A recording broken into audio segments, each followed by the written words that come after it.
Yo, what up, everybody? Welcome. How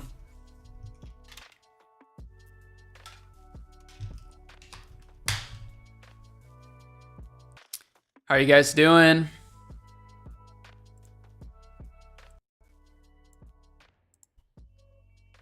Welcome in. Good afternoon from Lakeland, Florida.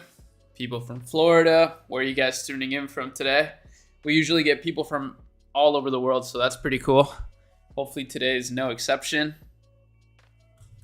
I want to do a little bit of research on this bank run thing.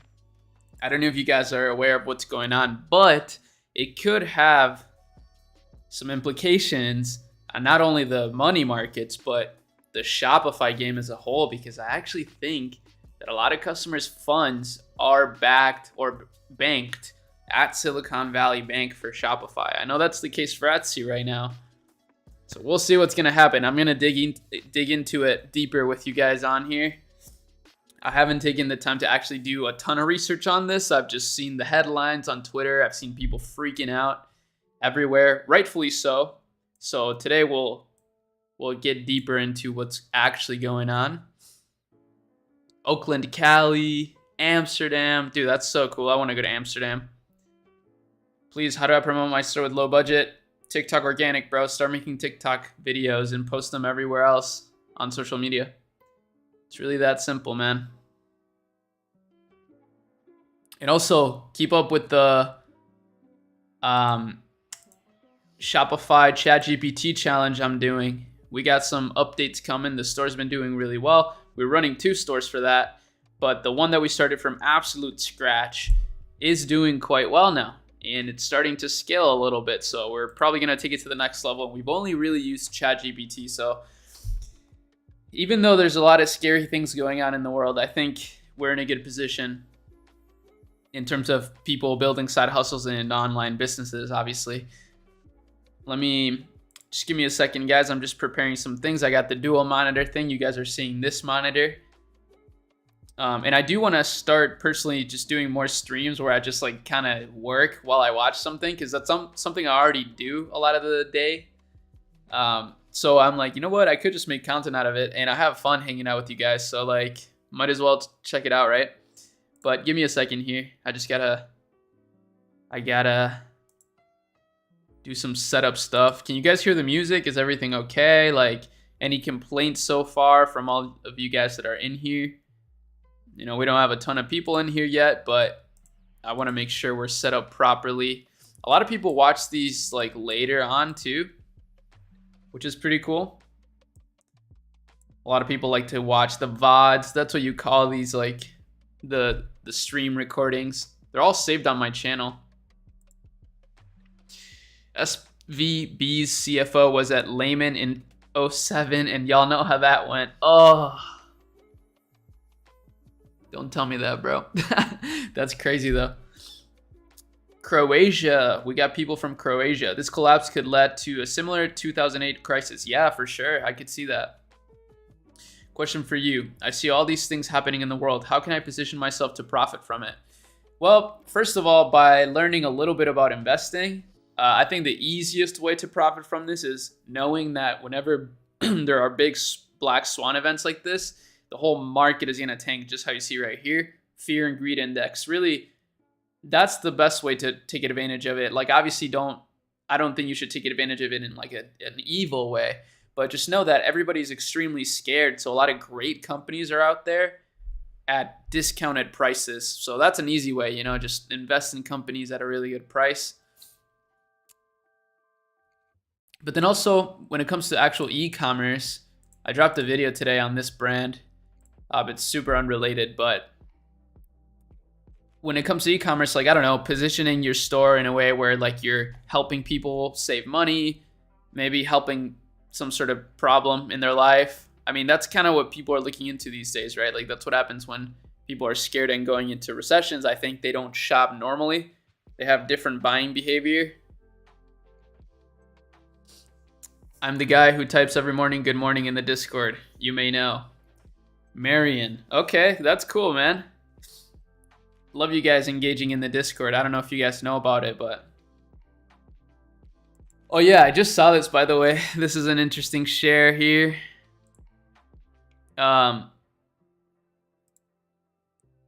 So I saw this morning because I was pulling up this article for the stream, right? The Silicon Valley Bank collapse. And I just looked up SVB bank run, and guess who the first sponsored post or sponsored ad was from? Another bank. So these guys, Mercury, are literally targeting these keywords right now, like SVB collapse, SVB bank run, and they are not wasting a minute on this. It goes to show, guys, like business is a bloodbath. It's a battlefield out here. These people didn't waste a minute. They just got right into it, targeting these keywords. That's so crazy, bro. It's a little bit scummy, but at the same time, it's fair game.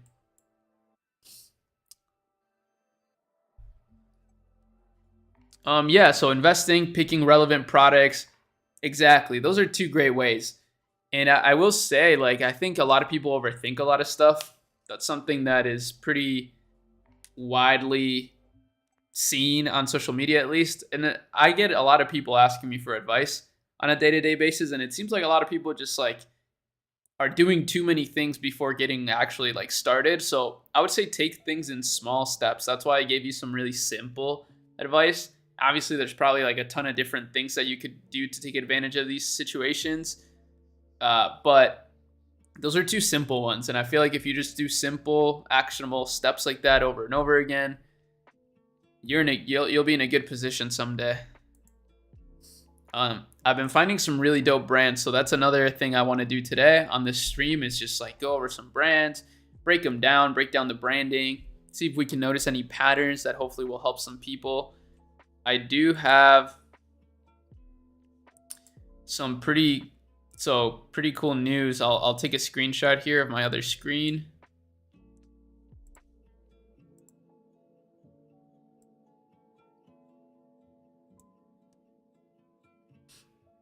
So these are the numbers so far today for the ChatGPT challenge store, the one that we started from scratch, from literal zero.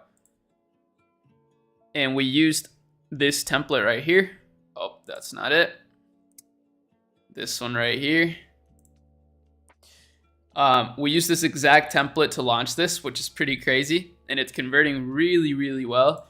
As you see today, we have a really great visitors to sales ratio. So a lot of you guys have been watching my channel for a while. Maybe you don't. And I talk about how I estimate the numbers sometimes. And you're like, well, Ari, how do you know the revenue? Nobody really knows the revenue. But if we know the traffic, we can estimate the revenue. And this is what I tell you guys. Like, I usually go for a conservative estimate of like 1-to-1 ratio, one visitor, one sale.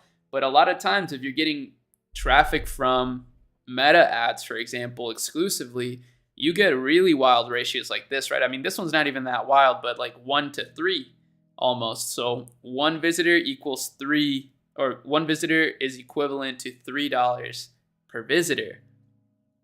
So we're running it up. It's slowly scaling, and we're using ChatGPT entirely for the whole entire store, the ad copy, the product descriptions, everything. Some of the data that we gather from the YouTube channel, right? So we're using that to find interesting products, which, by the way, I have a whole database that we've been building with all of the stores that I case study, and then the corresponding video for them right here.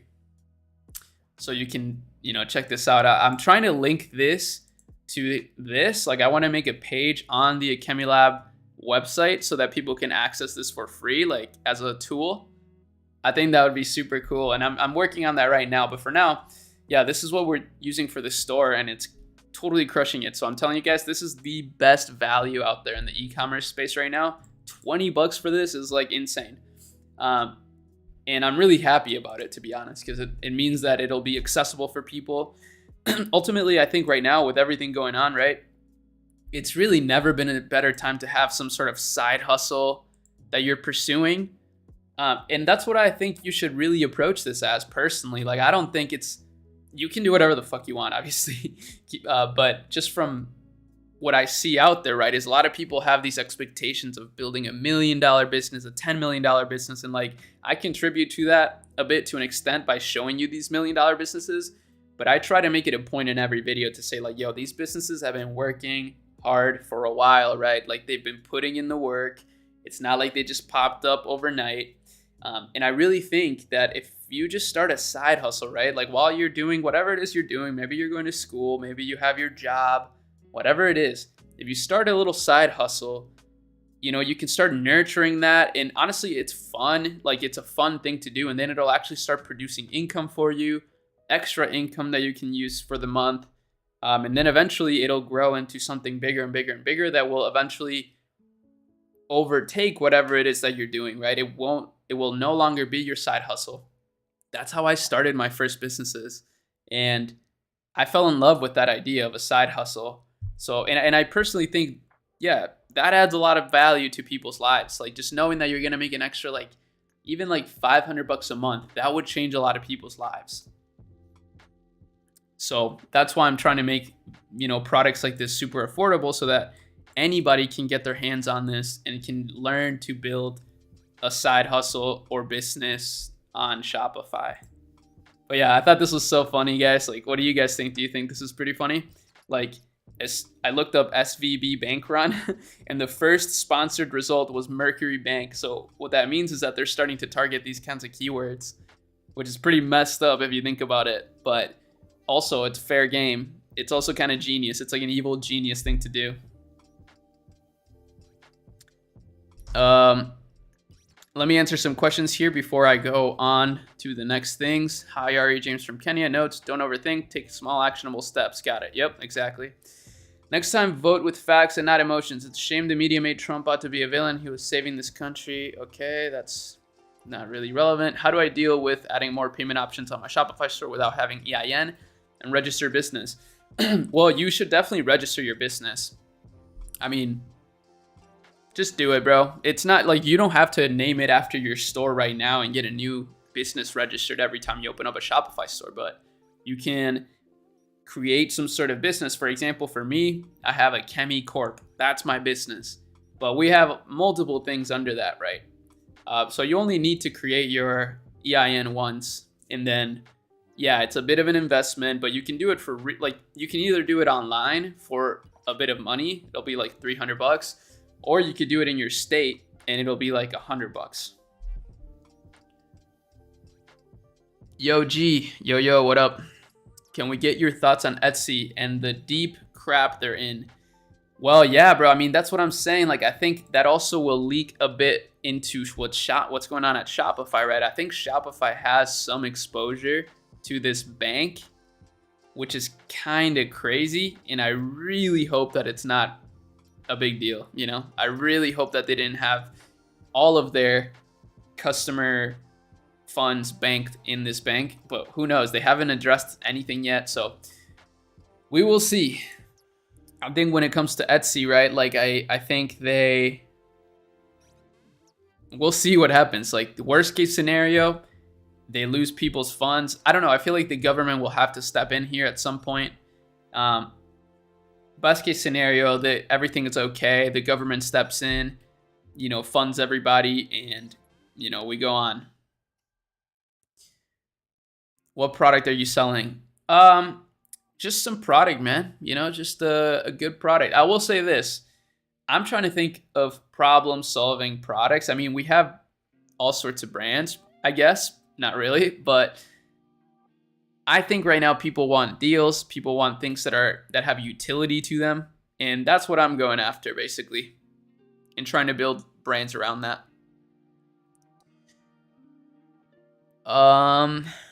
But yeah, the reason why I don't reveal my products is pretty simple. I'll explain it real quick, because I don't want anybody to copy me, right? Like, business is a competition.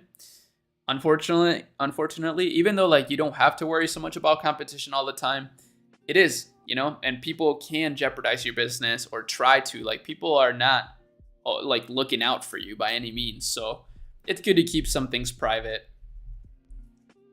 And I've learned from experience, actually. Like, I didn't feel that way before. And the way that I started my channel was actually by revealing like a whole business that I had and that I was running at the time. It was like the original drop shipping challenge. And yeah, it ended up being pretty detrimental.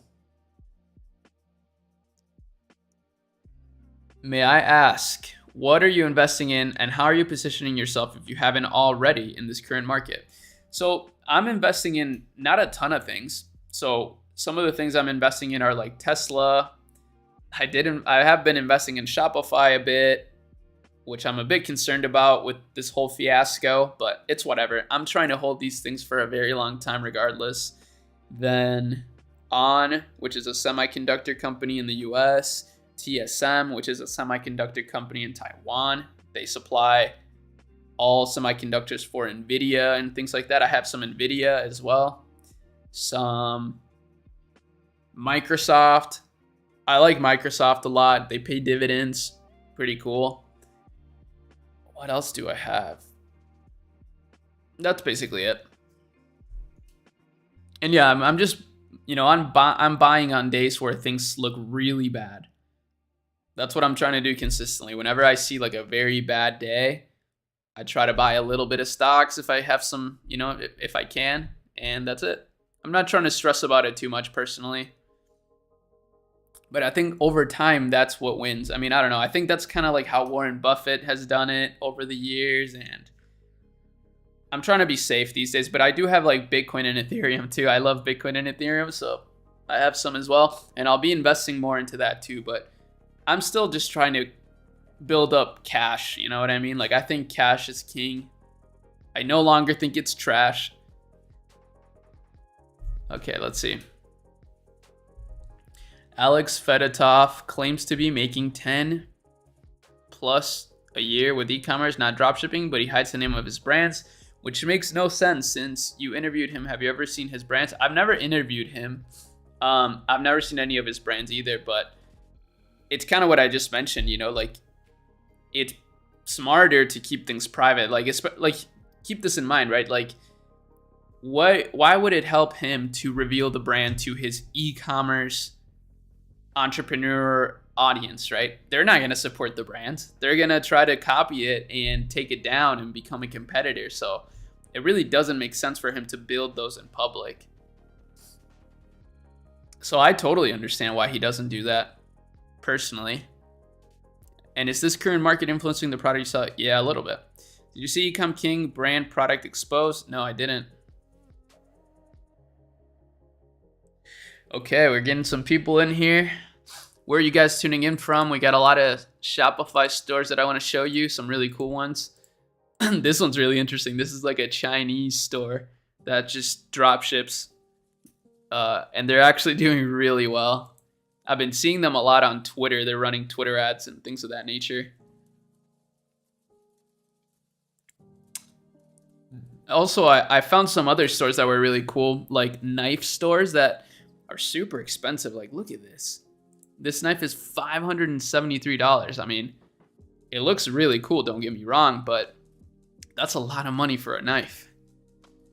And it's sold out, so people are buying this stuff. I guess people are in a survival mode right now. Makes sense. Does Shopify use Silicon Valley Bank? I think they do, yeah. I think they do, so we'll see. It might get... This is a big house of cards that is looking like it's starting to unfold and crumble. We will see what that leads to and what happens, but, I think the government will step in here and do something big. I think they kind of have to,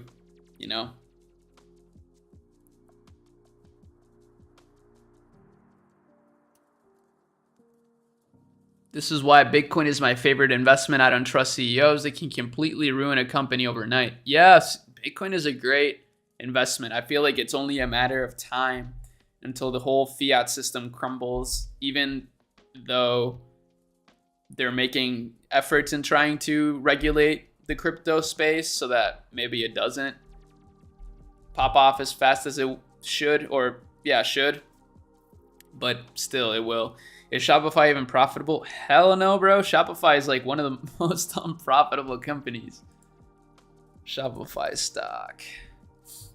Look at, they lose about $600 million a quarter. Net profit margin, negative 35%, bro.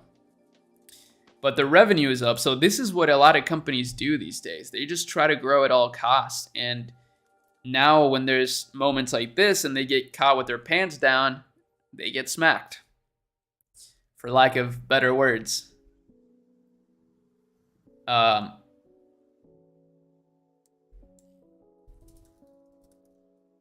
Oh God, I don't want to hear this. Common accounts include brands such as Shopify, ZipRecruiter, Pinterest. Oh, that's not pretty, bro. That's not good. You can set your LTD. Okay, that's irrelevant. All right, what's the best advice for any tech entrepreneur trying to get into the field and wanting to be successful enough to reach the 1%? Oh, that's cool. Well, I mean, tech entrepreneurs are not having a good time right now. So really, it is a good time to get into tech.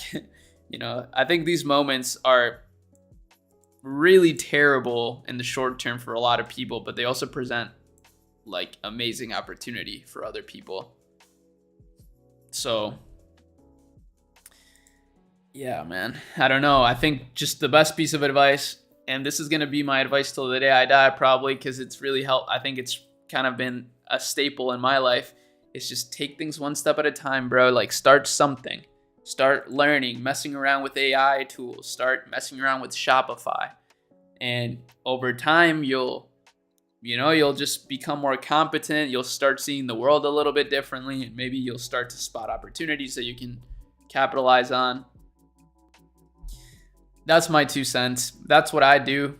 That's what I try to do. I don't try to think too far into the future, even though, I mean, I do, but like, I have a big vision, but I take very small steps towards it every day.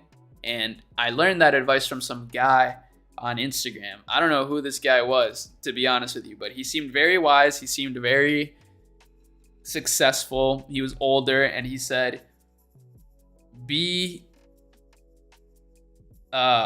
obstinate with your vision, but flexible with your approach. So what that meant is like, okay, yeah, have a vision set in stone, but be flexible about how you get there, right? It's not going to happen overnight. Take it a step at a time. And that's just how I live my life, to be honest. It's just like one step at a time. You know, I'm not trying to make any crazy leaps and bounds in one day, but, you know, just over time, continue to grow. And it's been working so far.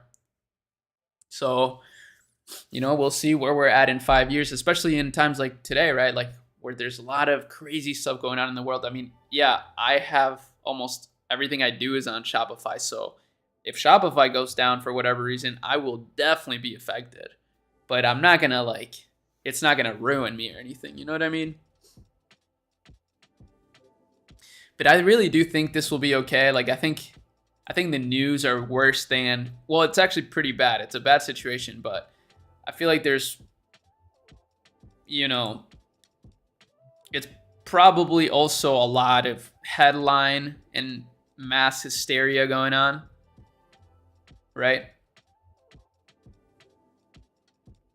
Ooh, okay, here we go. Okay, Toby Lucky replied finally. Because this guy over here asked Shopify. I saw this morning. He tagged the CEO of Shopify and the president, and he said, it may have spoken too soon. Shopify banks with SVB and a huge amount of e-commerce websites, sheetgiggles.com included. I think this guy might be like the CEO of that. I'll give him a follow. He seems kind of cool. Use Shopify. I know many Shopify store owners who would appreciate some kind of statement from Shopify today, even if it's bad news. Uh-oh. So let's look down, and he says, very minor impact for us. We use SVB as one of 12 or so banks spread over mostly Canada and US. Canada has stricter banking risk regulations. A small portion of our US operational fund flows is tied up in SVB, but we are working around it, and it should be business as usual. Let's fucking go, guys. We're in the clear. Toby Lucky said it. I mean, he's the CEO of Shopify, so doesn't really get much better than that. Oh, that is very relieving. Wow. That's a relief. The question is, who even allowed this to happen to a bank, especially after Lehman Brothers bankruptcy? Yeah, bro. Well, I mean, that's what happens. That's how every bank operates, though, to be honest. Like, they lend out the money. They don't have enough liquid funds to fill everybody. If everybody wanted to withdraw their money at once, this happens. And that's basically what happened. People got spooked, tried to take out their money all at once, and it just crashed everything. It collapsed. And now we're here.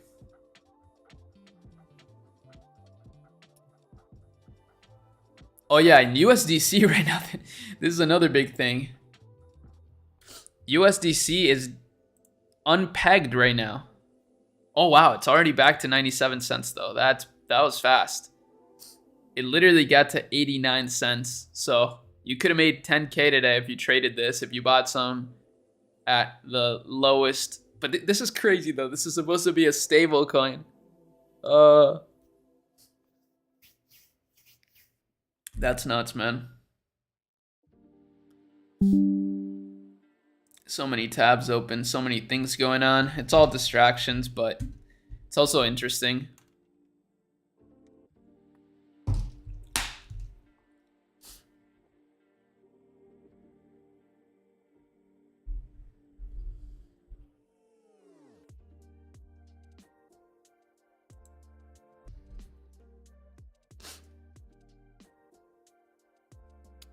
It's not who allowed it. The bank purchased 10-year bonds when the interest rates were really low. The Fed then raised the rates, lowering the market value of the bonds. Ooh, yeah, man. I don't understand the whole bond stuff situation, but it's all crazy to me, man. I can't believe all this stuff is happening either. But at the same time, I think we're all in a good position here, at least, to be able to create businesses still. And that's something to be grateful for. And something else to consider is like remote job opportunities are also really big. AI is taking a lot of jobs, but there's also a lot of jobs being made because of AI, right? Even, for example, the ChatGPT store that I'm running right now for the Shopify challenge, like that's almost entirely outsourced already. So it's because our team can use ChatGPT and can use AI tools to help streamline different things. It could have happened to any bank and still might. Yeah, you're not wrong, man. You're not wrong. I guess the only way to really keep your money safe is to buy gold bars. I'm going to look. Let me look. Like, I'm trying to buy a gold bar, bro.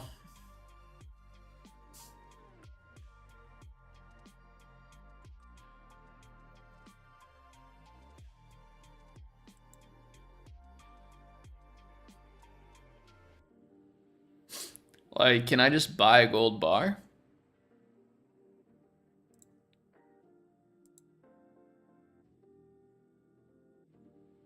Okay. For a low price of $61,000, I could get a 1 kilo gold bar. Dude, that's actually kind of sick.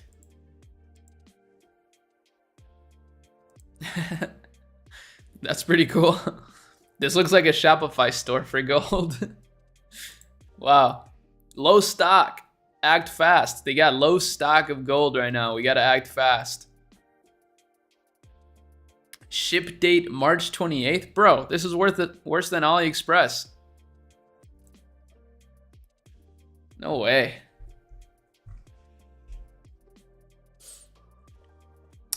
Yeah, that's pretty crazy though. Like, if you just had 10 of these, that's only 10 kilos. And that's like 600K. Honestly, that's not a bad call. That's not a bad call after what we're seeing today. You could have $1 million in straight gold and it would fit in like not like even a small backpack. Ariane chaos mode. Yeah, bro. For real. Nah, but I just think it's kind of cool. I never actually considered having gold, but then I'm like, you know what? Maybe gold is kind of cool. And Bitcoin. That's what I'm going to go all in on. Gold and Bitcoin. I want to have a bar of gold and 10 Bitcoins in a ledger. Or even a few Bitcoin. 2 Bitcoins and a bar of gold. That's each worth like 60K right now. That would be such a clean setup, bro. I'm trying to do that. That sounds cool. But yeah, I'm anxiously waiting. I got the ChatGPT store pulled up on the side. I'm trying to wait for some more sales to come in so I can talk about it more. But by the way, the Riot Games music is pretty awesome for streams. How do you guys like these streams? I mean, I'm trying to be honest, like the first Ecom streamer. That sounds so corny and cheesy, but it's true. I really like streaming, and I feel like there's a lot of content that can be made from it. You don't need physical... Oh, bro. Satyam just removed his message. He's scared. BTC hedged in gold. That's like 35 pounds. Oh, shit. No, it's not, bro.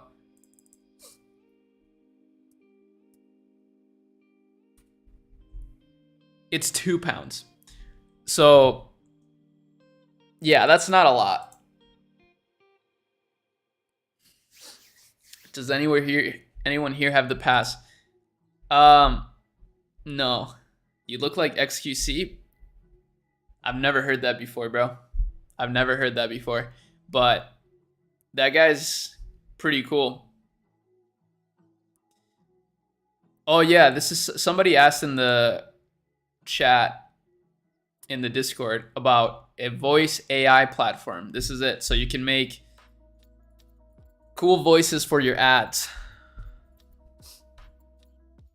Let's watch some survivalist videos. Honestly, I wanted to play chess at some point. I think chess would be a fun thing to stream for you guys, right? Because some of you guys like chess. I've been trying to get into chess. I may not play yet because I'm not, I want to do other things. I don't want to lose a lot of people here on the stream if you're not here for chess, but I've been getting pretty deadly with my fried liver opening. Check it out. Okay, actually I got stomped in my last few games. That wasn't fun. You can get digital gold backed by government. They will use private reserves to store your gold. In India, we have something called sovereign gold bond. Yeah, I'm pretty sure there's something like that here too. You're right. Digital gold from government. Oh, whoa. The first thing that pops up is the government of India. Shout out to India, man. India's on the come up. I feel like a lot of Indian companies are really popping off. Whoa. Oh yeah, the digital gold currency. So this is what you're talking about more or less. How digital gold currency DGC works, because a digital gold currency is electronic money offered and maintained by private entities. There's risk involved. The entity backs the funds by holding physical reserves of bullion. Okay, they lost me.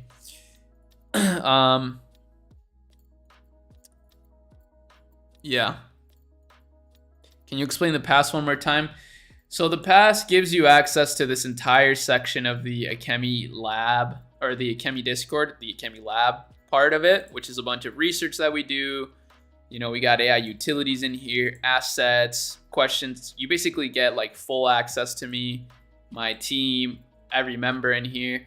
And for now, it's just like a simple access pass. It's like $149. And you also get this for free. Oh no, not this. You also get this for free as a part of it. But in the future, I want it to be like 500, and it's a one-time payment. No monthly fee, BS.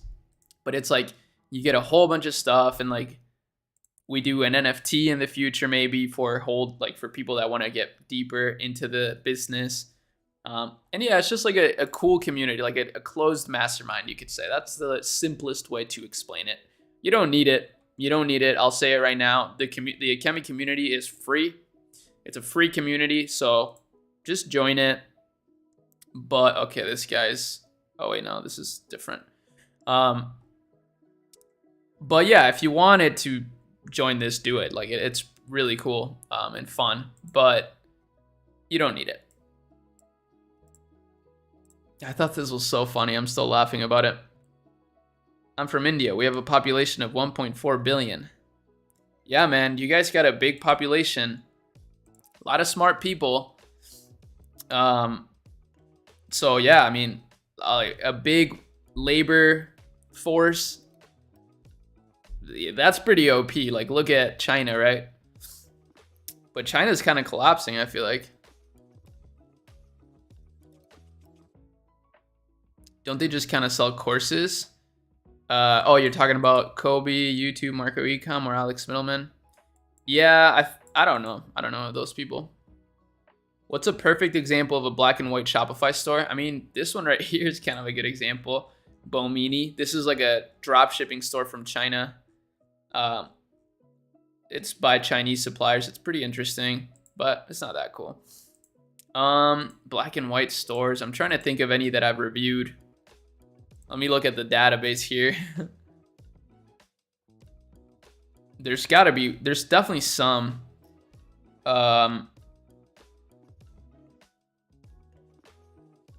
Native, no. Manos is a good one, I think.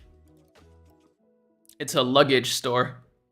Okay, it's not black and white, it's like gray and white, but pretty similar.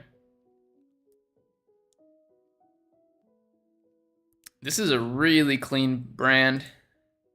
And I know they did like a $3 million day on Black Friday. They're getting a ton of visitors. Super cool. I actually reviewed it before. So that's what this is right here. I can even go to the video if you guys want to check it out. So I'll send this to you.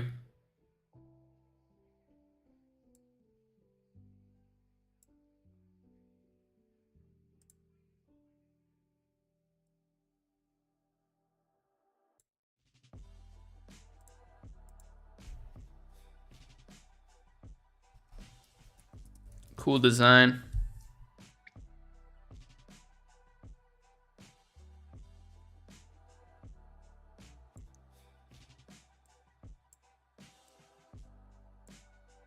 Cool.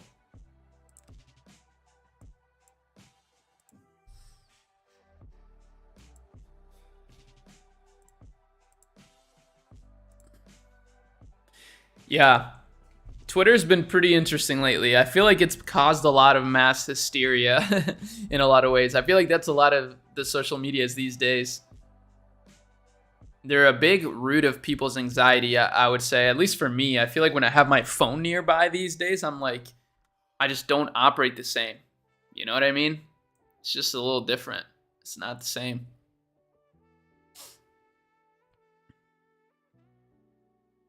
Oh, no. Oh, wow.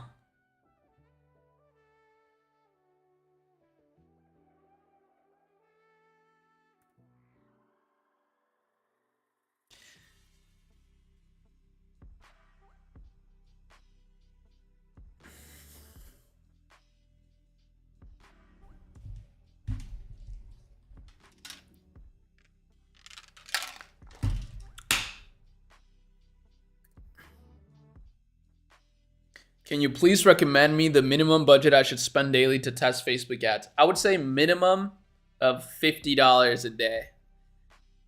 $40 a day even. I mean, $25 a day. If you only have that budget though, try to do like $5 a day ad sets and test like at least 5 of them. 5 times 5 is 25 for those of you that don't know math. So $25 a day minimum, but that's not going to get you very far unless you just hit the perfect product or something. And if you have, yeah, but that's a reasonable, like you can do it still. That's not too bad. The way that we started this one was like 10, I think we did like 15 ad sets to start or something like that. Maybe Satyam can give you more insight on that. He's been running it up, to be honest. Is Twitter a good place to run ads? Kind of. Yeah, it can be if you have something like, I think it's good for business products, right? Like if you have a business product, then it's good because you can run ads at a really low CPM in a place where there's a high concentration of business people. But I think for anyone outside of that is not very effective. I mean, people are not on Twitter to shop, right? So I think if you have a service-based business, any business-to-business business, yeah, it's a good place for sure. Other than that, I think it's not that great. I think Meta ads are way more suited for just direct-to-consumer products, business-to-consumer.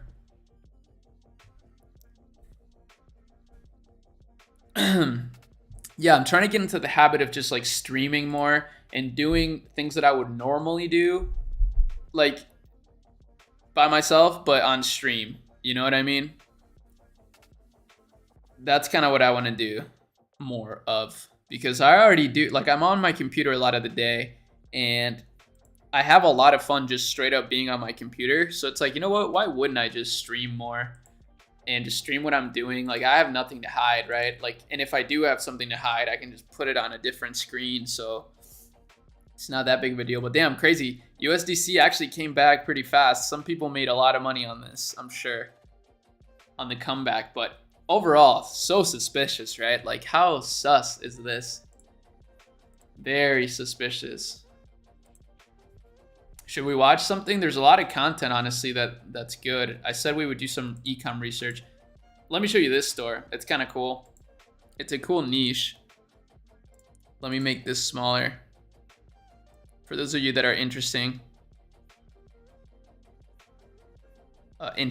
not interesting. All of you are interesting. Okay, so it's wooden pieces designed for their imagination and your living space. This is a big trend that I see a lot. It's like different sorts of products to fit a modern lifestyle. So I think that's actually a brilliant market to target, because these people have money, right? Like, the person who's gonna buy this kind of furniture and whatnot, they have money.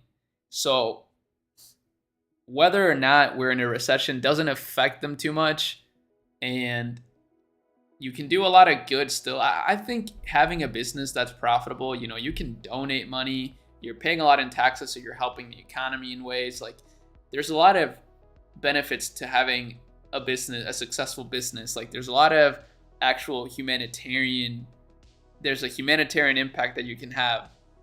Maybe that's a cope, but I'm also trying to bridge that gap. Like, I'm trying to make it so that we look at business as not like a greed-driven thing, but rather a problem-solving thing. And it, you know, where you can build a mutually beneficial business where obviously it benefits you, it gives you time freedom, and it helps you work on something you love. And it also delights people's lives, you know? Oh, that's a good question. KSI or Logan? Who's carrying Prime? KSI, bro. For sure, KSI. But, I mean, Logan Paul definitely puts in his end of the bargain. I will say that. I mean, he's worked hard in terms of making the brand not only exist, right? It wouldn't exist without Logan Paul. But also in some of the marketing initiatives that they've done, you know, they've made some big moves. He's a very smart guy, right? I mean, he's even a genius for recruiting KSI in the first place, because yes, KSI is carrying in terms of the fame, but Logan's definitely making moves. Like, you know, we got to give credit where it's due.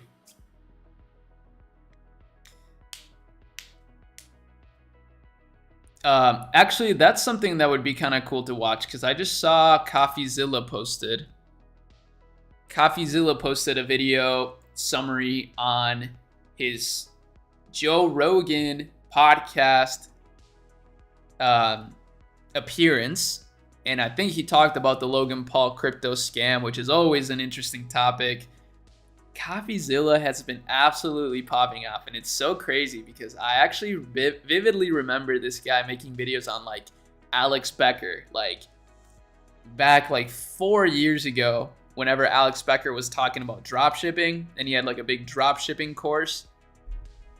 And it's just crazy to see where he's at now, where he's literally on the Joe Rogan podcast and like having conversations with some of the biggest streamers on the platform, some of the biggest YouTubers. It's really cool to see how many different career opportunities there are because of the internet. And this is one example of that. This guy's like a digital Batman, straight up. I do 7-figure years, but struggle to find new products when it comes to it. Any weird product research ideas? That's a good question. I would say, I mean, obviously, we use Minia a lot. Like, we use Minia, but not just Minia, bro. It's really just about keeping your eyes open and peeled to like what's going on in the world and a bunch of things of that nature. So like, it's just about an intuition as well. Maybe ask people around you too what they think. You know, what do they think about a certain product that you're thinking of testing? Because sometimes having 3 opinions is just better than 1, right? Even if you think you're the best at something, it can't hurt to have more opinions.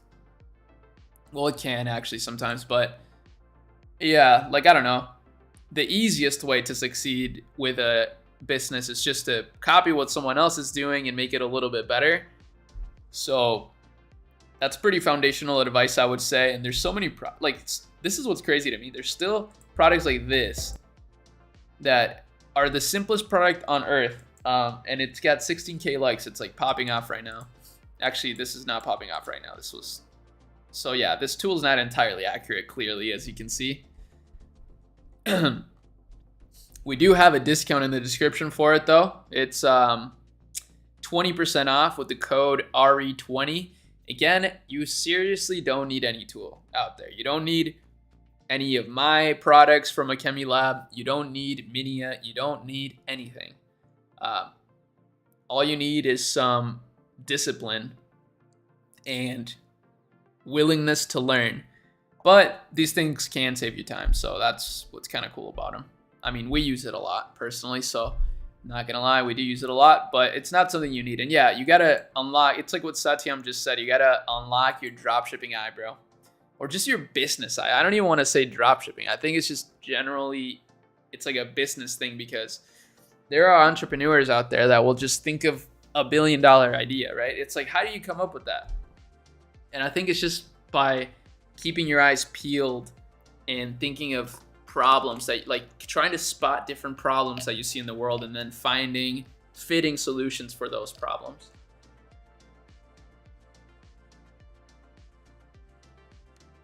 You should get a sponsor for your videos or promote your dropshipping stores. I can't promote my dropshipping stores, bro. You guys wouldn't help those stores. And also, yeah, I should get a sponsor for my videos. Like, what I want to do, to be honest with you, bro, and this is like my big brain play. This is my 4D chess play that I'm trying to make right now. Is I want to start streaming more, right? Do we do dropshipping still? Sorry, let me answer that before. Let me actually finish my train of thought here, and then I'll answer that question. But I'm trying to stream more, right? I'm trying to do this more, what we're doing right now. It's a lot of fun. It's a great way to get content. You know, you guys seem to love it, right? You guys are over here. We're having a good time right now. We tend to have a good time and learn a lot together, because a lot of the people that follow me are pretty smart, like you guys, and you provide a lot of great insights, so we can have like a discussion. This is like a modern day forum, right? You know, like back in ancient Greece, you had Socrates, you had Aristotle, you had Plato, and they were all in a forum just vibing out, discussing ideas. That's what this is right now, literally. But anyways, my big brain play, bro, is to actually get, this is probably not gonna happen, but is to get recruited by some sort of management company for gaming, okay? And here's the thing, not because I'm a gamer, even though I am a gamer, but because I think the business niche on YouTube has so much opportunity, bro, because we have some of the highest CPMs. Like, companies will pay more for a sponsored video in the business sector than any other niche. It's just a high value niche. So I feel like that's something a lot of these management companies, like out in LA, for example, they're not really tapping into at all.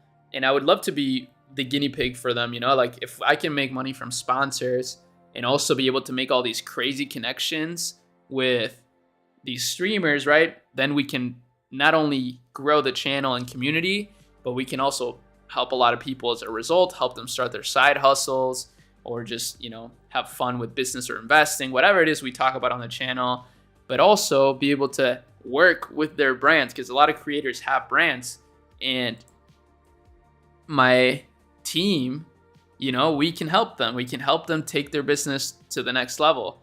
So I don't know, man. I think it's a pretty crazy plan. And I think it can work. I just gotta find some sort of company that will actually take me seriously and like manage me. Because that's why I don't do sponsors. It's not really because I'm not open to it or because I only want to promote my products. I mean, those are two true things. I would never do a sponsor that I don't like fully vibe with. I don't need the money. But I would love to do more sponsors of companies that I think are great, that can pay me a lot. Like if I could get like 10K for a sponsored video, that'd be awesome. I wouldn't care if somebody's taking a cut of that. If somebody takes like 20%, I don't care because I would have done it anyways. So that's something I'm thinking about right now. And that's part of the reason why I want to get into streaming. You know, it's just like, it's fun. I feel like I get to hang out with friends. I feel like a lot of times when I hang out with my friends, you know, you don't want to be that guy that's always talking about business with your friends that don't have a business. You know what I mean? Like it just doesn't feel right. So I feel like this is a good opportunity for me to talk about like as much as I want about business, investing, whatever it is, creator economy stuff. And, you know, there's no judgment, right? Because that's what you guys are here for, probably. So, yeah, that's kind of what I'm thinking about. This is the company. I reached out to these guys, Mythic Talent, because this is Asmongold's company. I don't know if you guys know Asmongold, but he's a very famous streamer. I love his content. I think it's so funny. He's just a great guy. And, you know, they just launched and I reached out to them. I was like, yo, I'd love to be represented by you guys, even though like it's so goofy to say that because my channel is literally about business. But I just feel like that's a good opportunity for them personally. I feel like they could make a lot of money through me and I would make a lot of money through it as a result and meet some amazing people. So I'm going to try to do that. If any of you guys can somehow help me out with that, I don't know how, but that would be great. Let's read some more Twitter news here. I mean, sometimes Twitter's interesting because there's a lot of high level people on here. Bill Ackman just tweeted this a second ago. From a source I trust, SVB Financial depositors will get 50% on Monday, Tuesday, and the balance based on realized value over the next 3 to 6 months. If this proves true, I expect there will be bank runs beginning Monday and a large number of non-SIB banks. Oh, no company will take even a tiny chance of losing $1 of deposits as there's no reward for this risk. Absent a system-wide FDIC Gov deposit guarantee, more bank runs begin Monday a.m. Ooh. Let's buy puts, boys. We got to start getting in some put contracts going. Only 50%, bro. That is awful. That is not enough. Ooh, that is not good. Yo, isn't the AKEMI server cover image pretty dope? That's so unrelated, but damn, this is wild. Okay. Well, there's never been a better time for one of my favorite quotes. Let me share it with you.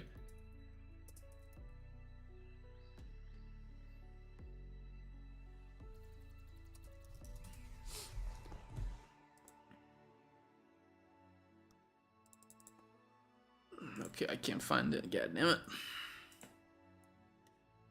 Yeah, that's crazy though. Oh, that's not good.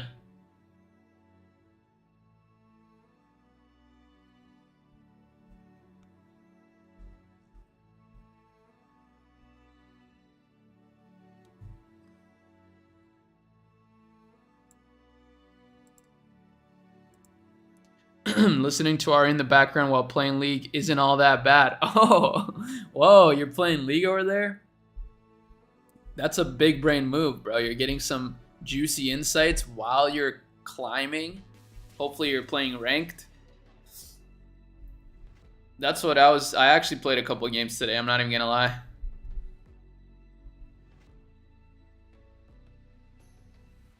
Ari, I used to love watching your videos. With their help, I built a 3K monthly revenue Shopify store as a 12-year-old that got destroyed in the pandemic. Thank you for everything. Happy to see you. Happy to see you too, bro. That is so cool.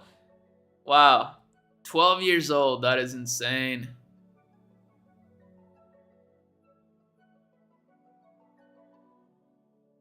Always ranked. Nice, bro. Yeah, that's what I thought.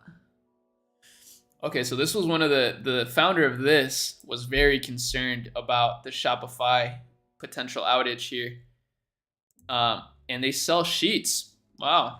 I don't like the colors of this, man. I gotta be honest with you. From a design perspective, I feel like these don't go together that well. Like this just, I don't know. I'm not a big fan of the color palette. They do go together, but I guess it's just not a color palette that really appeals to my senses, but they're killing it. This is a dope brand. I mean, don't get me wrong, this is sick. And they also have some, oh yeah, wait, actually that's something I talked about with one of my friends today.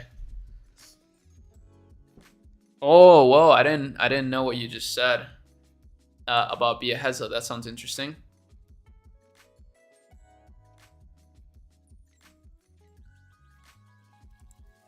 I want to get a Seeking Alpha subscription and go through it with you guys. Because, for example, I have a Crunchbase subscription and an Exploding Topics subscription. And these are like $500 a year subscriptions, guys. So you're getting some inside scoops into some $500 a year intelligence softwares through just being subscribed to my channel. How much value is that? It's a lot, man. It's a lot. Oh yeah, here's another knife store I found the other day that I was like, what the hell? $500, $1,000 for a knife. And this site doesn't even look that good. It looks so bad in my opinion. And they're getting 100,000 monthly visitors selling $1,000 knives. Like, bro, there's definitely something I'm missing here, right? What do you guys think? Look at this store. Look at this. It actually almost looks cool. It looks so simple and old that it gives me like a nostalgic vibe.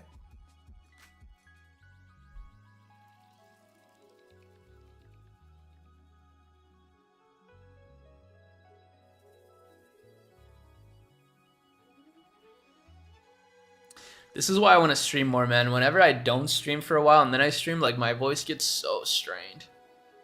I don't know how people do this for like 8 hours a day. Ugh. Yeah, I don't know where you're getting that information about Biaheza, but I'm gonna go look at his channel because I actually didn't see. Oh, he just posted that. Quitting the YouTube hamster wheel. Oh God. Let's see. Let me see what he doing. Let's watch this together, guys. Volume 100 and I'll do 150. Okay.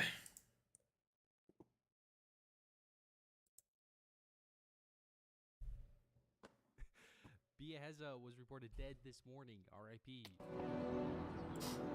Yeah, he hasn't posted a video in like I just months. forgot my YouTube password. I haven't posted in a couple of months now, making this my biggest break since, I want to say 2018, which is like 4 or 5 years. And now after stepping away, I don't think I'll be going back to Yo, this chair is nice, man. This is some great interior design choices by Biaheza. 4 or 5 years. And now after stepping away, I don't think I'll be going back to my previous style of video, at least for the foreseeable future, which warrants a really interesting topic for discussion. So before I took a little break here, not even really a little break, before I stopped uploading recently, I really got into like the YouTube game, baby. We're talking shock value, challenge, analyzing retention, duration, click-through rate, making 10 different thumbnail variations per video style. Just absolutely squeezing that retention and watch time out of the viewer. And it did fairly well. I'm doing this in the confines of the kind of finance space, which is a little niche. It's not as big of a market as entertainment or gaming or whatnot. So getting around 500k views on new uploads is not bad for, again, being in the confines of the That's pretty damn good, side of bro. YouTube. So even though I kind of unlocked the method and got to enough level of understanding in regards to getting views on YouTube to where I could potentially maybe tap into a more mainstream market, I don't know if I want to go down that route. I love a good Mr. Beast video. I'll watch him in all 10 different language variants. But we've seen how the study of Mr. Beast kind of led to a lot of YouTube feeling exactly the same. This is such a good point. I'm so happy that Biahez is making this video because, bro, okay, I don't want to be that guy, but I've been saying this for so long, and that's why my videos have stayed the same for so long, and I don't worry about any of those things. Because when I look at YouTube nowadays, I find exactly what he's saying to be true. Any video in the finance niche that you'll click on is almost exactly the same. It's edited the same. It's like basically the same information, maybe like blended in with other stuff. It's like, you can tell they're trying to just squeeze every bit of retention out of you. Like, you can just see it. And I feel like I don't like it. I mean, I watch Mr. Beast videos myself, and I can appreciate a quality video, but like, yeah, it is a bit repetitive. And I think he brings up a great point. So we'll see where he continues with this. I did not expect this from Biaheza. Shout out Biaheza.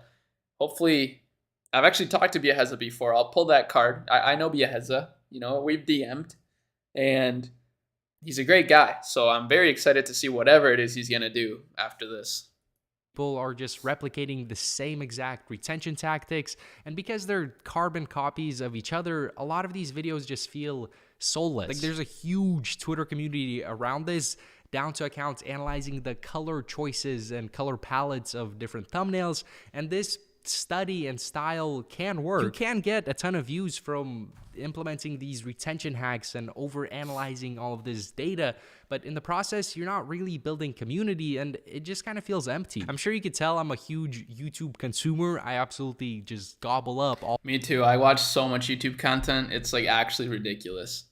And that's why I'm happy. That's why streaming is kind of perfect for me, guys, because I can shoot two birds with one stone. Okay, that's kind of violent, but I can make content and I can hang out. Actually, it's three. I can watch content, I can make content, and I can hang out with my community. Like, bro, that is OP. So that's what's going on right now. We're all hanging out. It's a great time. Feels like I know you guys. We're homies. So let's keep watching this. All kinds of different content. Just a machine that takes in calories and spews out YouTube watch time. So I'll oftentimes find myself watching videos where I start noticing these viral retention tactics, and it just throws me off. It makes me want to click off the video because I can sense them. What's in this mystery box? Stay around till the end of the video to find out what's in this mystery box. Give me at least 10 minutes of watch time and you'll find out what's in this secret mystery box at the end of the video. You see what I mean? It just feels so inauthentic. Like you're getting manipulated into watching the video. Like you're just a cash cow getting milked for your watch time. We're like a few steps behind TikTok, where next thing you know, people are gonna start adding Subway Surfer gameplay on the sides of their videos. Maybe toss in some. That's such a funny trend. I don't know if you guys have seen that, but man, it works. I'm not gonna lie. I've watched so many videos that I would never have normally watched because they had some sort of Subway Surfer footage or some GTA 5 like custom maps that are just wild to look at. It's crazy, man. The time that we live in is really a battle for attention, and everyone's trying to milk you for yours. Family Guy clips, those Minecraft, Reddit, TikTok voiceovers, that car game.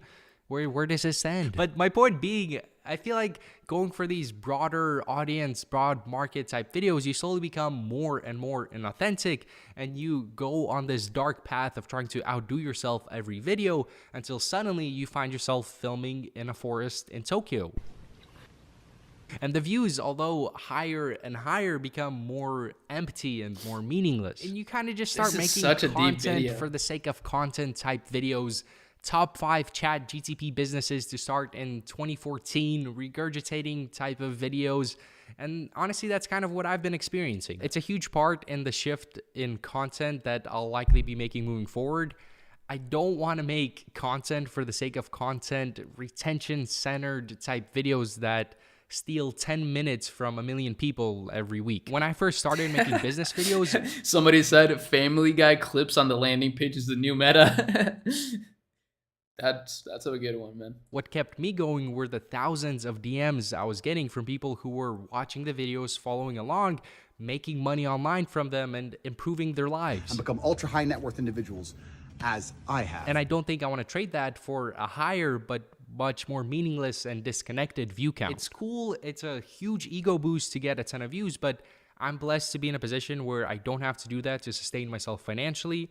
I don't like the meaningless nature of it, and the audience doesn't really get much out of it either. So really, there's no point. So 1, because retention-focused videos make me sick at this point. 2, I don't want to make soulless content for the sake of content type videos. 3, I don't want to make videos where I say the same thing over and over again with a new title. I think I'll be changing my approach in regards to YouTube to a more authentic, but likely inconsistent format. I was initially going to have this main channel be a big swing video type channel and have a second channel where I can upload more authentic content that I'm actually interested in, but I'm not sure that's really what I want to focus on right now, which is where my other non-virtuous, more selfish reason behind this change comes into play. When it comes to making money, I think I would much rather stick to making a bulk of it outside of YouTube, because although I've definitely... This is a great point right here, guys. Like, I feel like if I felt, I mean, I'll tell you this from a perspective of a YouTuber, right? I mean, I make tons of YouTube content. I'm a YouTuber, okay? I got my plaque over there, 100K. So I know a thing or two about YouTube, and I'll tell you this. If I had to rely on YouTube for income, it would ruin everything for me. I think it would just ruin the whole thing. So I can definitely feel that. I think that's got to be probably one of the most stressful jobs on planet Earth, is to just be a full-time YouTuber. And that's it. Know nothing about business, know nothing about investing, about anything, right? You just know YouTube. That would be so terrible, because as soon as you have an upload that flops, it's going to hurt like crazy. And I can't imagine what these people feel like whenever they have a video that they spent hundreds of hours on, and they're relying on that video to do good for their monthly income, and it just doesn't. Oh man, that's gotta suck. So building skills outside of, building skills is just, it's so valuable. And I'm just so grateful that I can do that I have the skills to build stuff outside of YouTube, because it really does make YouTube more fun. To know that I don't have to make videos, it makes me want to make more videos. I literally just have fun doing it, and I learn a lot through it. So the money that I earn from YouTube itself is it's just a bonus. It's literally just a bonus. So it's pretty interesting. Let's just continue watching though. Let's finish this. I had months where I've made more off of YouTube than I have with e-commerce. It's still always been a struggle for me of whether to focus more on e-com or to focus on making higher effort YouTube videos. And the problem with doing YouTube as a business is that it's very difficult, almost impossible to do so without just ending up with a high-paying job. I believe it was Colin and Samir who put it this way, where a regular business is structured like a pyramid. You have your CEO, you have some board members, some executives, some managers, some employees. A YouTube business is like a reverse pyramid, where you have the CEO, aka the creator, some managers, advisors, editors. Point is, if you take the CEO from a regular pyramid away, it's still structurally solid. It still stands. Whereas if you do that... This is a really great analogy right here. I really vibe with this video. Shout out Biaheza. I'm so happy that he's so willing to open up to his audience and kind of talk about his plans like this. With a YouTube business, you take away the creator, it's humble. You just can't have Mr. Beast without Mr. Beast. So in making this decision, it also just makes more sense from a business perspective for me to focus on my work outside of YouTube. Because honestly, at this point, for me to grow my income with YouTube, I'd have to either get more loose with the brand deals I accept, start posting regurgitated videos every day, or go full guru mode, get predatory with course marketing, hire a sales team, and start upselling on crazy services. That's funny. You just listed all the different guru archetypes on the internet. That's hilarious. The matrix is strong. But I will say he's also being a bit obtuse with that, because Biaheza, you don't have to do those things in order to grow your income. You can like, I think a good idea, for example, could be to build an e-commerce store that his YouTube channel would benefit from. I mean, that's so hard though. I get that. Like in the business space, it's like nearly impossible to do that. That's why it took me so long to have like my current ecosystem that I built. And I ran into this same struggle. When I moved to Arizona, I was going through it just like how he is right now. It's like, man, should I focus on ecom? Should I focus on YouTube? Like, it was tough. It's a tough decision to make, man. Especially because making YouTube videos is really fun. Like it's a great hobby or even business, right? Free top G, some people are saying. Let's finish this video quick.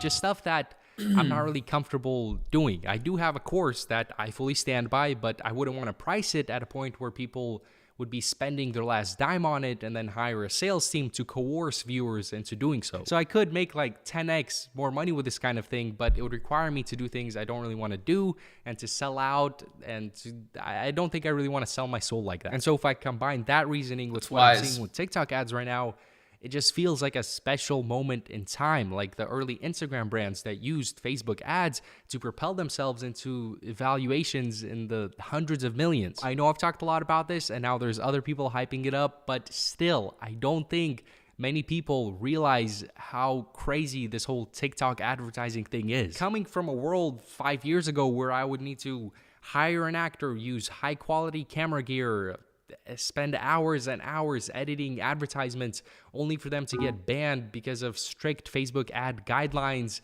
and try to... I will say that does happen on TikTok as well. So TikTok does ban video ads that don't comply with their service terms. And Facebook is becoming a bit more lenient from what I've seen so far in the last few months. So I still think doing both is a great idea, but he's completely right. TikTok it changed the game forever, especially with the short form content format, because now every other social media has applied that. And because of that, they're also reaping the rewards of the innovation. Even on Meta, the Instagram Reel placement and Facebook Reel placement, they're really nice, man. You get really good cost per clicks, CPMs, and it converts. So it's just a great time to be starting a business online, bro. It really is. Figure out that algorithm. So where now you pay someone online to film some iPhone clips with your product, run that as a non-targeted TikTok ad campaign, and it makes more money. I just personally can't let that slide and instead focus on making top 5 ChatGPT business videos. Like outside of new projects, I've even been just taking old stores that I've ran through with Facebook ads, old products, clapped out, banned Facebook ad accounts, slightly optimizing them, refreshing them to look a little more modern, and through TikTok, they can have a second life. So in my eyes, a couple more years of consistent sales and building up brand equity with ecom brands not only can result in good income, but also some nasty exit potential. Whereas with YouTube, there's not really a light at the end of the tunnel. It's more of a hamster wheel where you work all week or all month on a video, you upload it, boom, quick dopamine spike, and then you're back to square one. You're only really as good as your last upload. So to me, it doesn't really feel like I'm building anything. And it also doesn't come with the freedom and location neutrality that ecom provides me. So I'm just not sure I could fully execute on my ecom schemes while simultaneously working as a full-time content for the sake of content type creator for Susan. Or actually, no, there's a new YouTube. Yeah, there's no Susan anymore. Mohan. Don't get me wrong, I still love creating on YouTube, but I think moving forward, the DJ I want to treat it more as a hobby that stems from a more pure place rather than a place of trying to manipulate people to click on your video and then use retention tactics to keep them watching throughout the whole video and just attempting to get more views. So that's my update and what I've kind of been busy with over the last few months. I appreciate all the kind DMs asking if I've passed away. I have not. Thank you for watching. When will the next video be uploaded? I don't know, but I hope that you enjoyed this one and have an amazing rest of your day. Peace. Oh. He hit us with the tip jar? No way. That is vile. Noob Rage Quits Lobby, not clickbait. Wow, what a great video. Biaheza is the GOAT of YouTube, of dropshipping e-com YouTube. He surpassed all of the limitations placed upon us. And now he's officially retiring. Just kidding. He's not retiring. He'll be back. He'll make other videos. I mean, I'm sure he loves it, right? He's just sick of this format, and I can totally understand that. Wow, what did you guys think of that? I mean, he's 100% right, and I feel this. I have the same sentiment as far as the opportunity in e-commerce. I've never seen anything like it, and this is why. But I had this existential crisis a long time ago, luckily, that he's having right now, and the only solution is to become a true boss, where you're building teams and you're getting people involved that are better than you, straight up, that are better than you, because you have to remove your ego fully. Like I have, for example, with our ChatGPT store, so I'm going to make this analogy again because it really helps me. We're literally like this. We're the straw hat pirates right now of the e-com space. And I got people here that are better than me, that are managing some of the projects way better than I could. And because of that, we're doing it all, and we're having a ton of fun. But I feel that I know exactly what he's going through. And that's super interesting that he was willing to make that video, because I'm sure a lot of his audience won't really relate to it. Obviously, they're not YouTubers. They don't really understand what it's like to build a personal brand on YouTube and have e-commerce stores. Like only very few people can relate to that. But I know exactly what he's going through. And I think that was a very respectable video to make. I think, he was vulnerable. He was transparent with the audience. I love it. I love that. I think Bieheza's goated. This channel is a hidden gem for reverse engineering success. Be wise. Don't just watch. Execute. Facts. That is a great call. I think a lot of people don't execute enough, man. You got to execute. If you're not executing, you are going to be executed. Okay? That's something you got to remember always. And I got to say, man, shout out if my team's watching this right now, you guys are the best. That's how we're able to do it all and execute every day, because we're a solid squad. We're a team of pirates, but that do good. That's why the Straw Hat Pirates, if you guys don't watch One Piece, you won't understand. They're pirates, right? Which has a negative connotation, but they do a lot of good. They do good in the world. That's how we are. We're pirates, but we do good in the world. We don't screw people over. We have moral compasses. We have good character. Yo, Ari, you read the manga or just the anime? I read the manga all the way till episode 940 or chapter 940. And then from 940, now I'm on episode 1003. And I've been watching the actual anime because the animation's gotten much better. And also, I feel like I read enough. Now I'm just kind of pacing through it. I'm getting really close to the end, I'm getting close to being caught up. So I don't need to rush it anymore. That was a great video though. Let's see if we can find maybe more stuff to watch that you guys would find interesting. Let's see another video. Maybe. I really want to see what Luke found out from East Palestine, Ohio. That's kind of crazy that he went over there, right?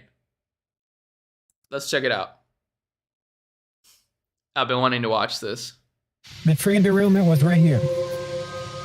This area's over. This is closed over here, guys. This side over here, off limits. Okay. What the I'm the only honest guy here. I'm trying to help you guys. Motherfucker said you're not allowed to be here. Yeah. I'm only asking twice. Let's go. Now. What is he doing out here? Wow, Luke Belmar is doing some crazy side quests right now.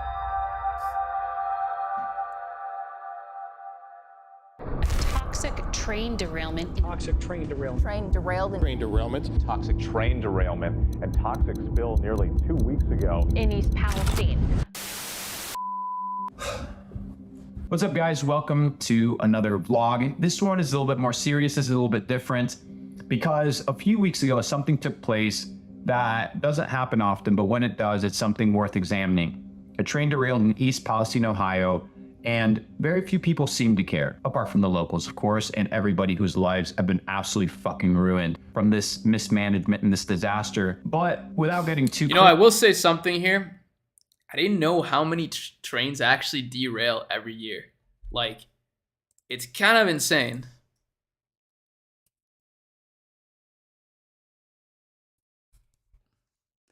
There's over 1,000 train derailments in the US in 2022.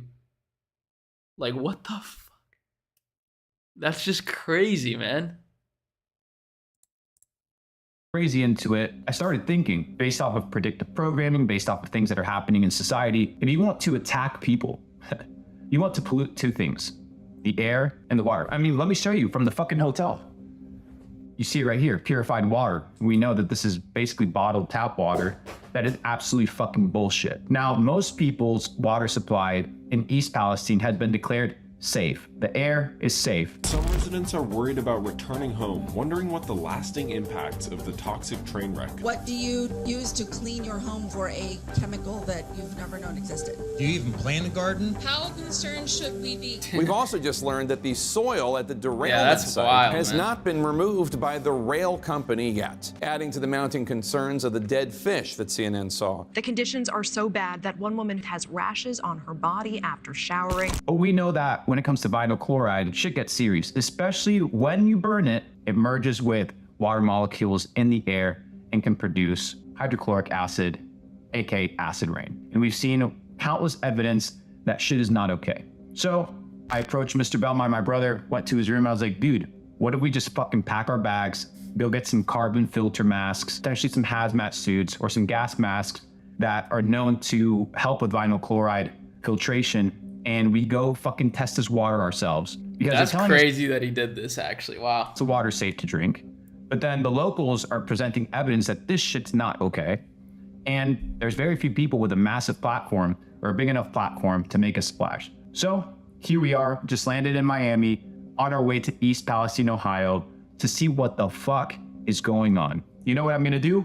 I'm gonna take sterilized containers, we're gonna scoop up some water, and we're gonna send it to different labs, third-party labs that have no sort of understanding or bias towards the situation, whereby the government is telling us that this is safe, the companies are telling us that it's safe, and we understand that these organizations lie. I'm a little bit nervous, but Satyam just said, it's crazy how US still drinks tap water. In India, most of the middle class houses have water purifiers, osmosis plus carbon tech. Is that true, bro?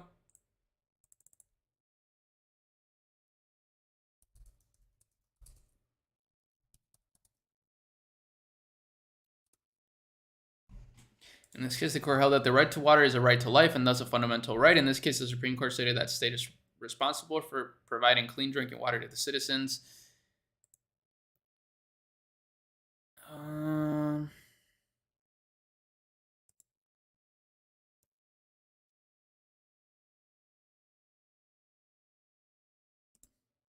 I feel like a lot of people still drink tap water, bro, like everywhere.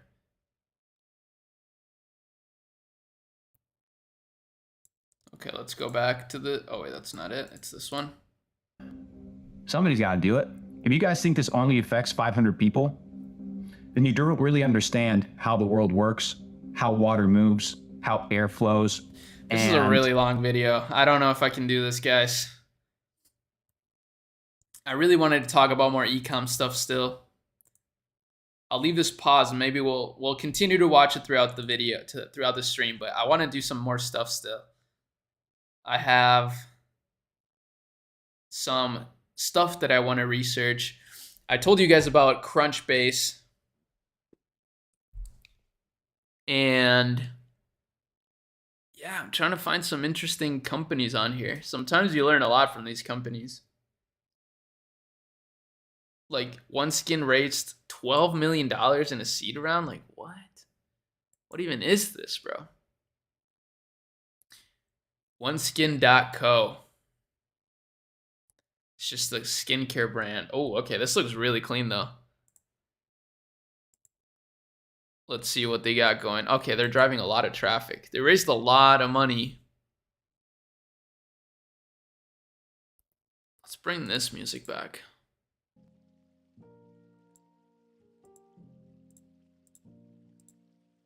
Here it is.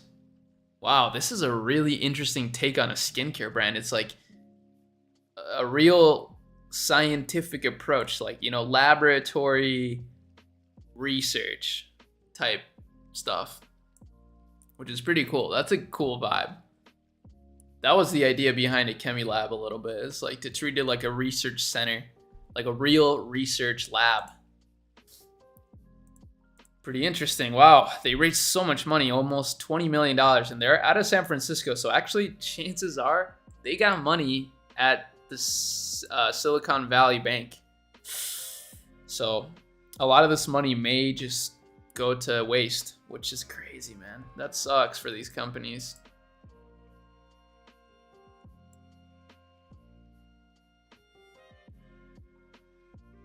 Let me look at more stuff.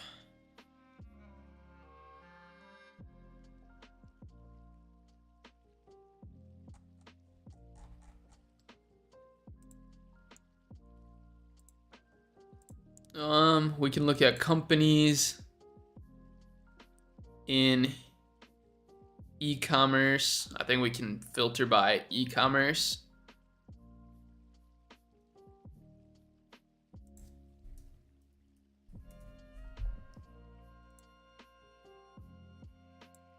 Because Bia Heza is absolutely right. I'm really glad that we watched that video specifically because he talked about something very real, which is that there is a ton of opportunity in e-commerce, especially with AI. Like I mentioned to you guys earlier, we're putting that to the test. Like, we're running stores using only AI basically, and it's going quite well. So, and we're not even doing anything crazy. It's very interesting.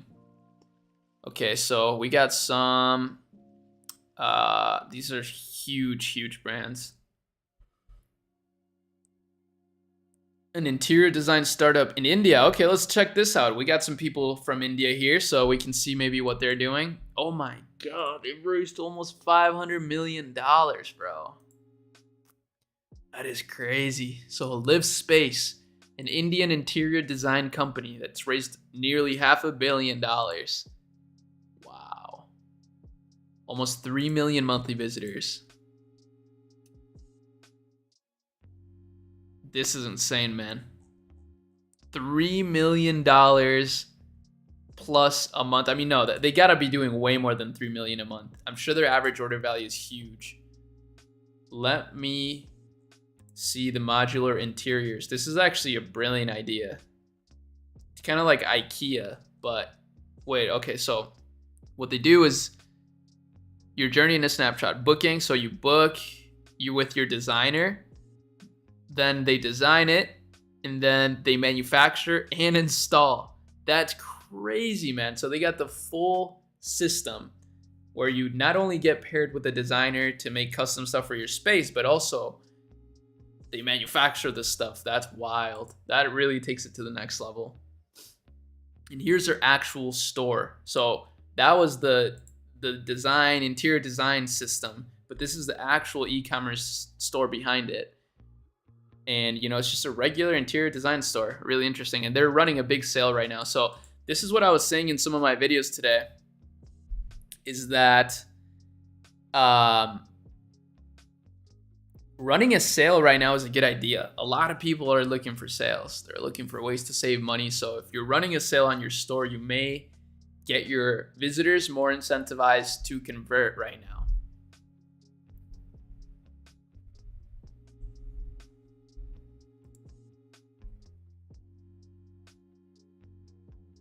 That's so crazy. $430 million of funding on this e-commerce store right here. but it's because of the extra value that they've added. So now, not only do they provide you with incredibly well-designed furniture, right? Direct-to-consumer furniture, modern furniture, but they're also providing you with designers. They have a whole design team. They have a whole system, which is actually so genius for an interior design brand. That's such a great way to add more value to the actual business, because a lot of people may not even know what kind of designs would look good in their home. So that just adds an extra layer of customer service, which is genius. Wow, these guys are killing it. I've never heard of this brand before. There's a lot of really good copywriting things you can learn from these brands too, because you guys got to understand, I mean, you're raising $500 million. You better have some amazing copywriters on the team. And that is a guarantee, in my opinion. They have so many different employees, over 1,000 employees, a ton of investors. Asia is coming up. Like, India is seriously like such a hot market. Same with South America. Somebody asked earlier today about South America. South America is on the come up, man. For real. I think they're doing quite well. Let me see if I can find more stuff. I guess I'll save this. I have a list on here. The reason I signed up for this actually at first was to do some outreach for the AKEMI agency, but I don't really, like right now, we don't need to do any outreach anymore. Because we could handle maybe 1 or 2 more clients if they're doing 8 figures. Otherwise, I don't want them. And yeah, I think we'll just naturally get some clients like that. But now I actually can use it for research that I can provide for the channel and for the AKEMI lab. So, you know, we're providing a lot of our research here in the lab. And also for free on just the general Discord server, like just in the general section. So don't be afraid to join. It's 100% free. Yo, do you ever run newer Facebook ad accounts raw or always warm them up? That's a funny way to say that, bro. So right now, I'm not using any raw accounts. I've had accounts for a very long time. Because back in the day, bro, you could make they didn't have a cap on how many accounts you could make. So I made 50 accounts. So I have I don't have all of them left because they do ban them for inactivity after some time. But I have probably at least 4 or 5 ad accounts that are just chilling that I just maintain. But we're not using them for anything. So for these projects, I'm using existing ad accounts just so that we don't run into any issues. But yeah, unfortunately, if you have a raw ad account, it may take some time to get it pumping. But just make sure you verify your business and everything and do all those little things and you'll be in a good spot.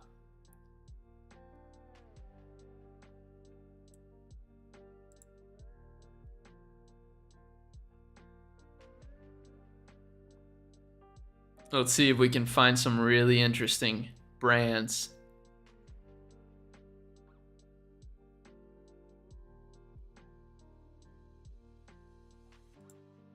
Bro, South America is really on the come up. Yeah, I figured.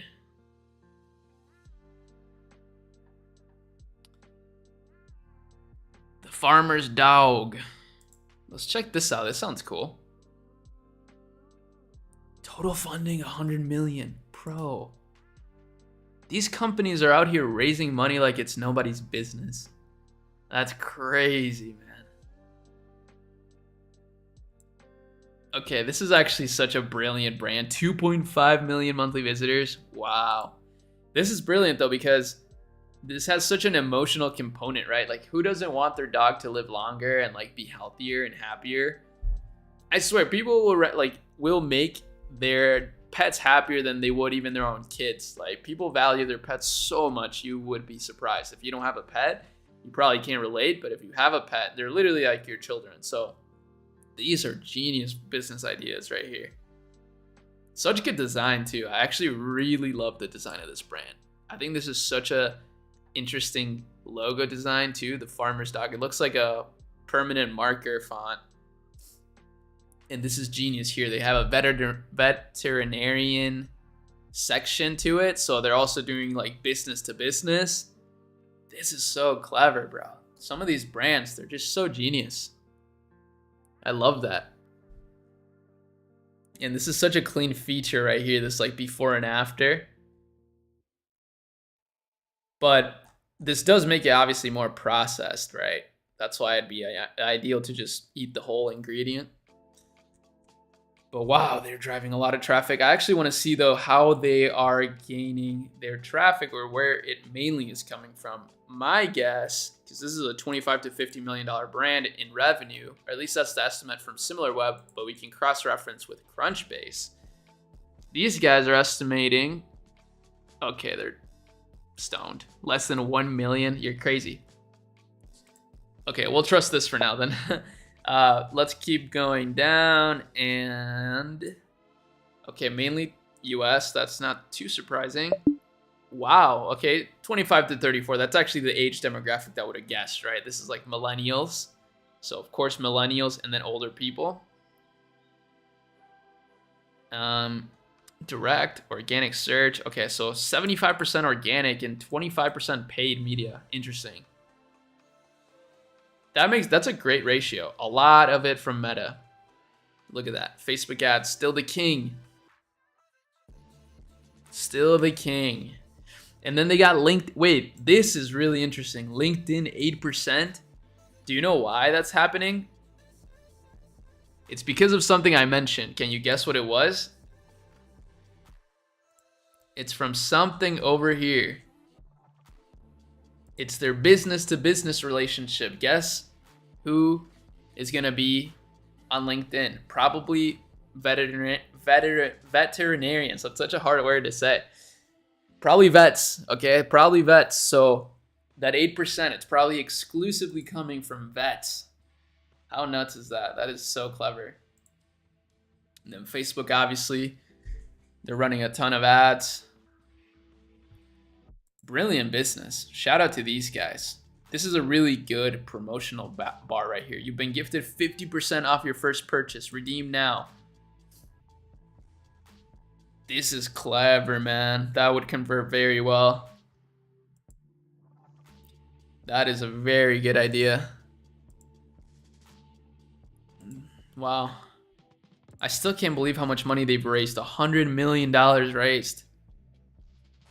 I'm just like baffled by how much money one can raise. But then at that point, obviously, it's not even like your company anymore. It's like you have like 20 different people involved.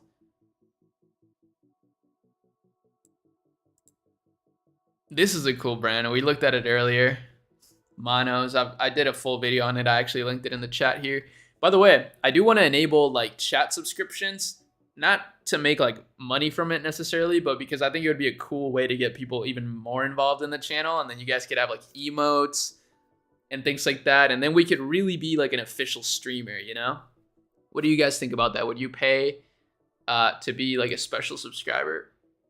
That'd be pretty cool. I could do cool things for you guys. Like I want to do more giveaways. I want to do like weekly giveaways, basically. I've been looking into this site called Gleam. Gleam allows you to do that pretty easily. It's not loading right now because my internet's kind of trash. But when it does load, you'll see that it allows you to do a lot of different contests and giveaways. And, you know, that's something that I would love to do more on the channel, for sure. I want to do more giveaways. I want to do more community stuff. You know, I want to stream more. It's fun. And I want to do more research because, you know, it's always fun to do some research about business. It's fun for me. As silly as that sounds, I actually have fun doing this, and it makes for pretty good content. This brand was cool too that we found here. It's kind of a one product store vibe. Giveaways with subscription money. Ooh. Now you're thinking, bro. Now you're thinking.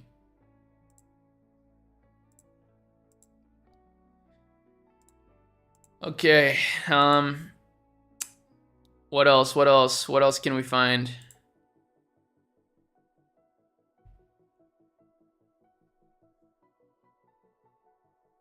Bluestone. Another India brand. Dude, so many India brands raising crazy money right now.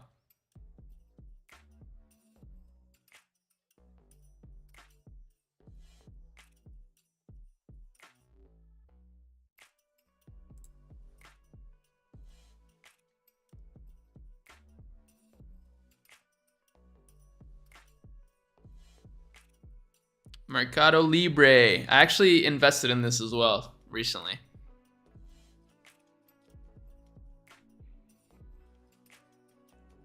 Democratizes luxury goods? What does that even mean, man? Let's check it out. They've raised $64.5 million. Let's see what it is. So, style your sanctuary. Everything you need to make your bedroom and restful, cozy and restful. Explore everything. So they're basically a luxury fashion marketplace.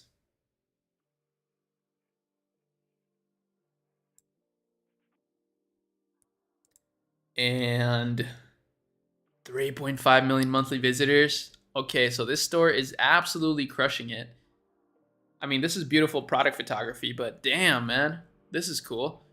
Sustainable materials, ethical practices. This is a classic modern DTC brand right here. Well, our model minimizes waste to reduce costs, so their drop shipping is basically what they're saying. That's a great way to say we drop ship our products. And they've raised $65 million, man. That's so cool. That's crazy. That's so much money. I just can't imagine that. And unfortunately, well, what's sad is that a lot of this, that's not funny, actually. It's pretty fucked up that a lot of these companies actually had their money in Silicon Valley Bank, which is actually one of the reasons why I wanted to stream today, is to talk about this a little bit, because I still think this is crazy. Luckily, Toby Lutke confirmed that Shopify is not going to be very affected by this. But unfortunately, a lot of startups banked on here, and they're basically going to lose it all. So if they, let's say a startup raised 100 million and they put it in this bank, they basically didn't raise any money. Let's just say that.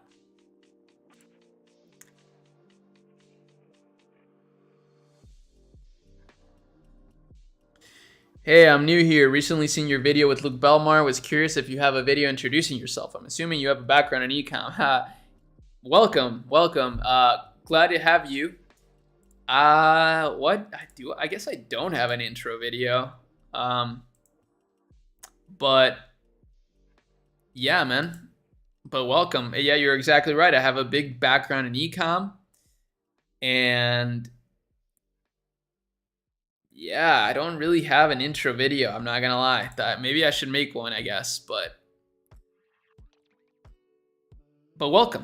Welcome to the channel. I'm glad to have you. I'm sure you'll learn a lot, especially if you're into Luke. I mean, I'm not the same as Luke in terms of like what we talk about. I know that he likes to tackle a lot more controversial, like world problems. I kind of just stay in my lane here when it comes to business. I talk a lot about business and my life personally.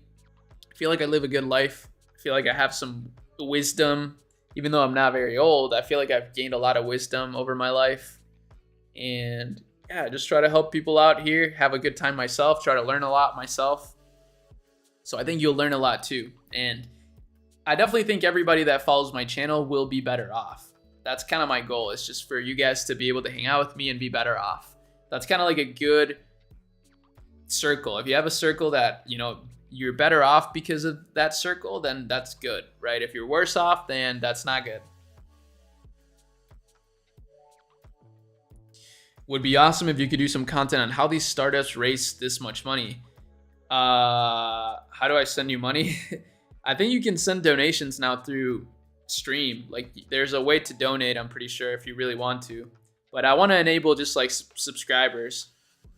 Yeah, I mean, you can send me money. I'll make but maybe just save it. Just save it for now and wait until I have this subscription thing in place for streaming, and then we'll do a pool. We'll pool the money from donations and donate it back to the community through a giveaway.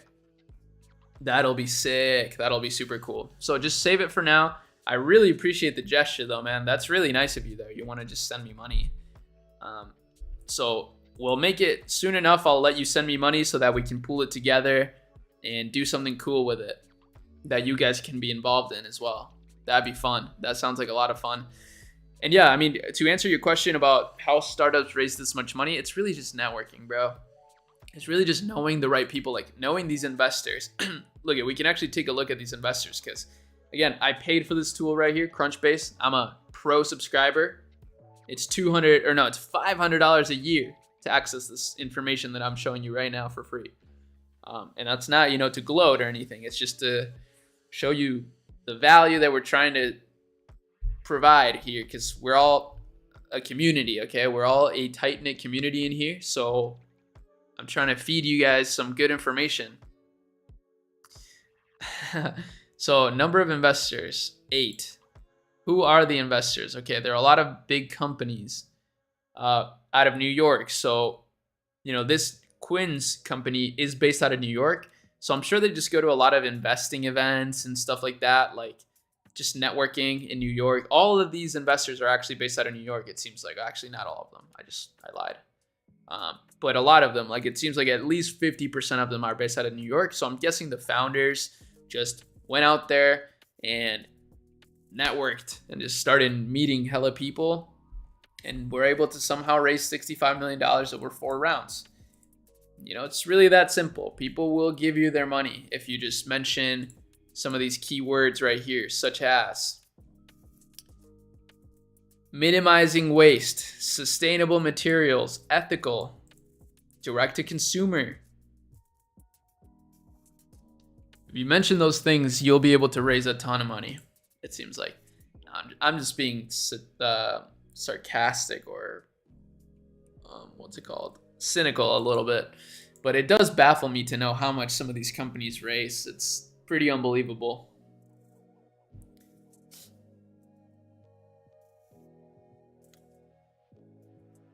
Pretty unbelievable.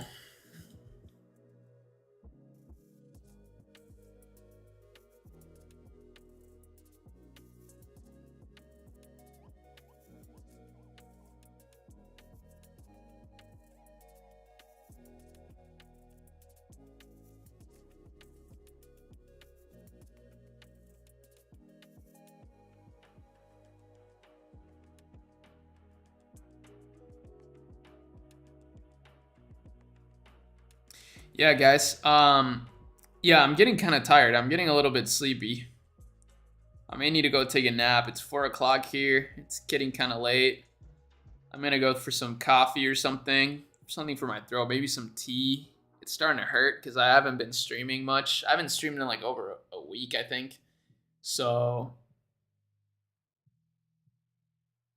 bro, I remember you wore the same shirt on your Italy blog.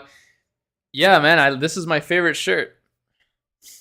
Well, why I've been able to have it for a long time. It's because it's an Alix shirt, bro. That's a designer brand, so don't call me such a humble guy because it's a designer t-shirt. But it's made out of really good material, so it's lasted for so long, like at least 5 years. I've had this white shirt for 5 years, and that's how I try to shop.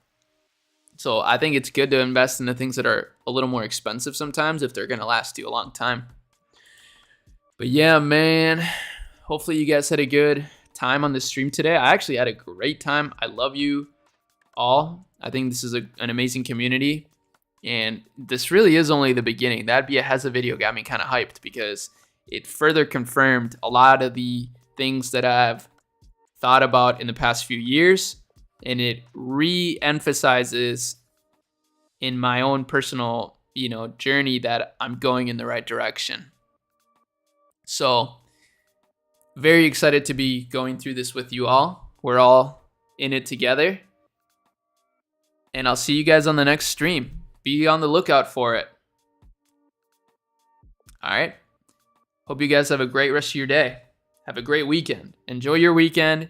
Work a little bit, try to have fun.